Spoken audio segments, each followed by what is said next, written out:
Oh mga guys, shout out sa inyo, Luzon, Visayas, Mindanao. Sa video kong ito ay ipapakita ko sa inyo kung paano ang aking pamamaraan sa paghanap buhay ng aming makakain tatlong mag-ama sa araw-araw. Sa ngayong panahon kasi ay panahon ng Agosto, wala namang gaanong upahan o trabahuan upang makapaghanap buhay, kaya ganito na lang ako ay pumunta ng ilog at ako ay mamingwit. At talaga namang sa aking pamimingwit ay laging bingwit kada taas ay sabit. Nakakahuli ako ng isda ng aming pangulam mag-aama. Ay baka isipin nyo naman na ito ay pike o hindi totoo kung bakit kada taas ng kawil ko ay talaga namang may nakakawil.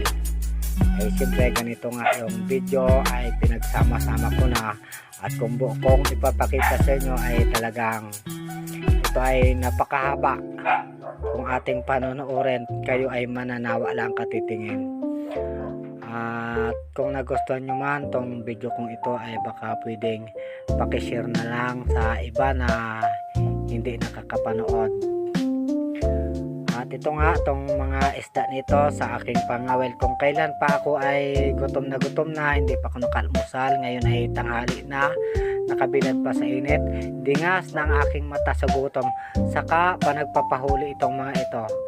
Kahit naman papaano ako ay tuwang-tuwa sa pangangawil at ako ay wiling-wili, sapagkat naisip ko kahit papaano siguro maya-maya ay makakapili na rin ako ng pwedeng maibenta na maibili ng bigas o maipalit sa kapitbahay para may pagkain kami ngayong araw.